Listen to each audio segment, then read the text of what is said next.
semi-negotiating with Iran, signaling he'll lean on economic pressure to bend the regime his direction. But Iran is now demanding major concessions from the United States to fully open the Strait of Hormuz. Chief Foreign Correspondent Trey Yingst is live in Tel Aviv with the latest. Good morning, Trey.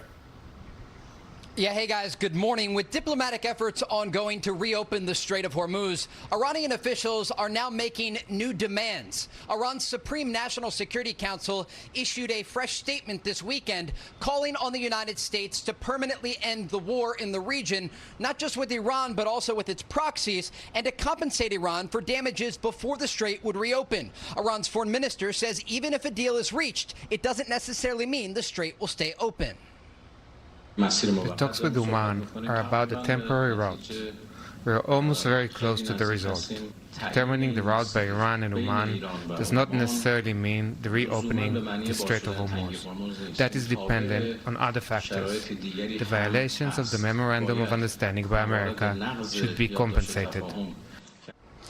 With details still being worked out, the U.S. naval blockade remains in effect. U.S. Central Command says as of August 9th, CENTCOM has redirected 55 commercial vessels, disabled 2 and boarded 2 to ensure compliance. And President Trump told Axios on Sunday, we are low-keying it. We are only semi-negotiating with them. The president went on to say, we are just watching Iran with its huge inflation and the fact they have no money.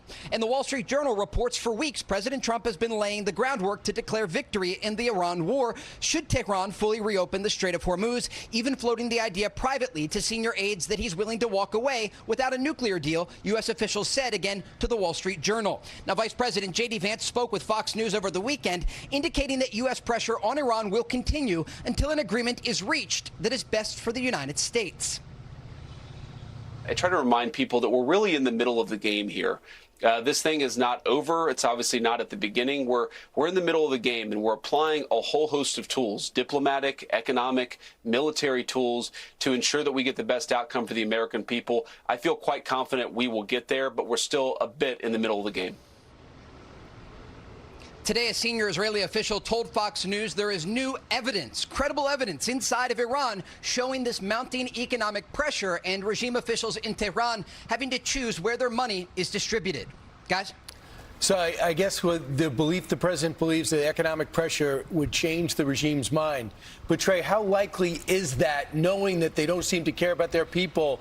They're hanging about 2 a day just for standing up and speaking out, many of which are decorated athletes. What are the likelihood of economic pressure changing their behavior, judging by what we've seen?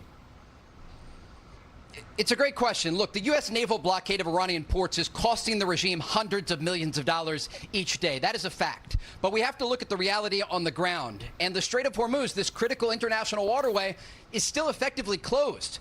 The percentage of vessels actually passing through the waterway is around 10% of what it's supposed to be. And as the Iranians say they are looking to reach an agreement with Oman about who controls which side of the strait, they're still firing on vessels in the Strait of Hormuz. Over the weekend, on Saturday, an Emirati-flagged tanker was hit with an Iranian missile. And vessels are still having trouble getting around this area. They're trapped in the Persian Gulf. And so the question remains, if the Iranians reach this agreement with Oman, are they willing to keep this waterway open and clear? Because the threats against commercial shipping are so serious that insurance companies are now unwilling to actually cover many of the vessels that would normally pass through this area. And it is affecting the global energy trade. Now, the president has a variety of levers to pull, both militarily and economically. And again, this is really a broad game of chess. And the Iranians have lost many of their pieces. Much of their navy rests at the bottom of the sea.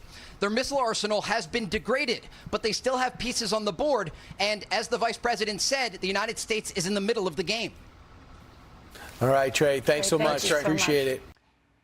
Be sure to like and subscribe for all the Fox News latest on YouTube and catch full shows streaming now on Fox One.